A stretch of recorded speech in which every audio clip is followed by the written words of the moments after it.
बंद कमरे का रहस्य, एक खामोश साजिश। एक भयानक तूफानी रात, जब आसमान से बिजली कड़क रही थी और मूसलाधार बारिश हो रही थी। शहर की सड़कों पर पानी का सैलाब था और हवाएं पेड़ों को झकझोर रही थी।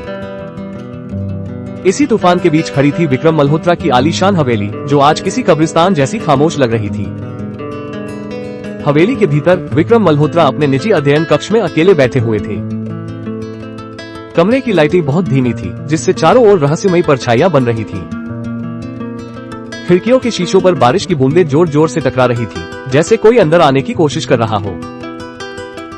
विक्रम अपनी मेज पर रखे कुछ महत्वपूर्ण कागजात देख रहे थे। उनके चेहरे पर गहरा तनाव था। अगली सुबह सूरज की पहली किरण के साथ ही हवेली में सामान्य हलचल शुरू हुई। नौकर रामू हाथ में चाय की ट्रे लिए सावधानी से विक्रम के कमरे के बाहर पहुंचा।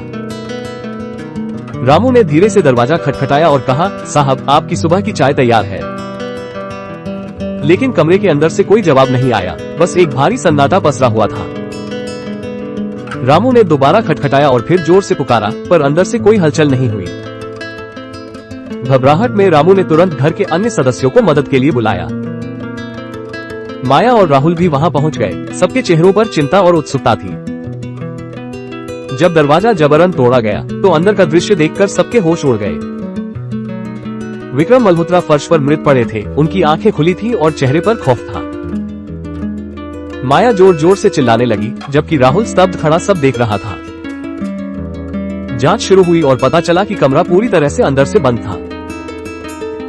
भारी लकड़ी के दरवाजे की कुंडी अंदर से लगी थी और चाबी फर्श पर पड़ी थी। खिड़कियां लोहे की ग्रिल से सुरक्षित थी और वे भी अंदर से लॉक थी। हवेली के हाईटेक सीसीटीवी कैमरों की फुटेज जांची गई, लेकिन वहां कुछ नहीं मिला। रात भर कोई भी व्यक्ति उस कमरे के अंदर नहीं गया और न ही बाहर निकला। पुलिस ने इस केस को लॉक्ड रूम मिस्ट्री घोषित कर दिया, क्योंकि यह नामुमकिन लग रहा था। तभी एंट्री होती है इंस्पेक्टर आर्यन सिंह की, जो अपनी पैनी नजरों के लिए मशहूर है। आर्यन ने कमरे में दाखिल होते ही किसी भी चीज को छूने से पहले गौर से देखना शुरू किया। उनकी नजर मेज पर रखे एक आधे भरे हुए चाय के कप पर पड़ी। सबसे हैरान करने वाली बात यह थी कि कप में से अभी भी हल्की भाप निकल रही थी। आर्यन के दिमाग में बिजली कौन थी? इसका मतलब था कि मौत अभी कुछ ही मिनट पहले हुई है। लेकिन नौकर ने दरवाजा सुबह खोला था, तो फिर ये ताजी चाय यहाँ कैसे आए? आर्यन ने सोचा, क्या हत्यारा अभी भी इसी कमरे में कहीं छिपा हुआ है? आर्यन ने पूरे कमरे की गहन तलाशी ली, अलमारियों और भारी पर्दों के पीछे देखा, परंतु कमरे के किसी भी कोने में कोई दूसरा इंसान मौजूद नहीं था। तभी फॉरेंसिक टीम की रिपोर्ट आई, जिसने मामले को और भी पेचीदा बना दिया। रिपोर्ट के अनुसार विक्रम की मौत किसी हथियार से नहीं, बल्कि एक दुर्लभ जहर से हुई थी। आर्यन ने जहर की रिपोर्ट को ध्यान से देखा और सोचा कि यह जहर केवल कुछ ही खास लोगों को उपलब्ध हो सकता है। उन्होंने माया मल्होत्रा को दोबारा बुलाया और उनकी आंखों में देखते हुए उनके व्यवहार पर सवाल उठाए। माया ने रोते हुए दावा किया कि वह रात भर अपने कमरे में अकेली थी और उसे कुछ नहीं पता। आर्यन को माया की बातों में सच्चाई कम और घबराहट ज्यादा महसूस हो रही थी। तभी राहुल मल्होत्रा कमरे में दाखिल हुआ। उसके चेहरे पर एक बनावटी दुख और मासूमियत थी। राहुल ने आर्यन को सांत्वना देते हुए कहा कि वह अपने भाई की मौत से पूरी तरह टूट चुका है। आर्यन ने राहुल से उसकी रात की गतिविधियों के बारे में पूछा, लेकिन राहुल ने बड़ी चतुराई से जवाब दिया। नौकर रामू ने कांपते हुए बताया कि विक्रम साहब ने रात को किसी को भी अंदर आने से मना किया था। आर्यन ने महसूस किया कि हर कोई सच बोल रहा है, फिर भी कोई एक झूठ छिपा रहा है। आर्यन एक बार फिर उसी बंद कमरे में गए, जहां विक्रम की लाश मिली थी। उन्होंने कमरे की हर दीवार और कोने को फिर से टटोलना शुरू किया, जैसे कुछ ढूंढ रहे हों। अचानक उनकी नजर दीवार पर टंगी एक पुरानी और भव्य एंटीक घड़ी पर पड़ी। आर्यन ने देखा कि घड़ी की सुइयां रात 10:15 पर रुकी हुई थी। आर्यन को याद आया कि पोस्टमार्टम रिपोर्ट के अनुसार मौत रात 11:30 बजे हुई थी। उनके मन में सवाल उठा कि अगर मौत बाद में हुई तो ये घड़ी पहले क्यों रुक गई? संदेह होने पर आर्यन ने उस भारी घड़ी को दीवार से सावधानी पूर्वक उतार लिया।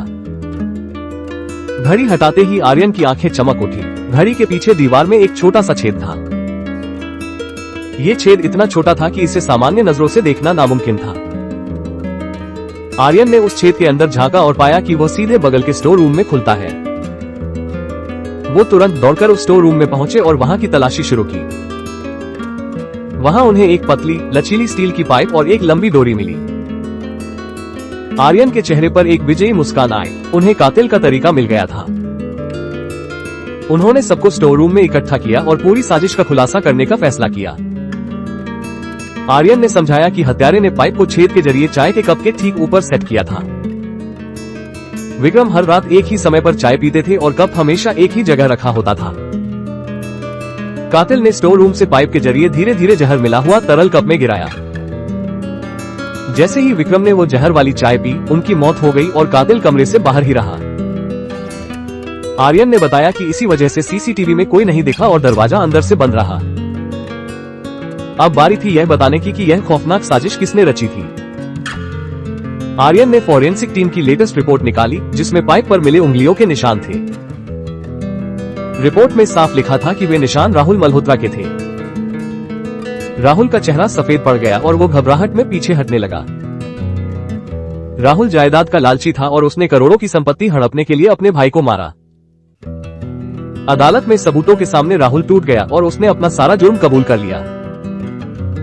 राहुल को उम्र कैद की सजा हुई और इंस्पेक्टर आर्यन ने एक बार फिर नामुमकिन गुत्थी को सुलझा लिया।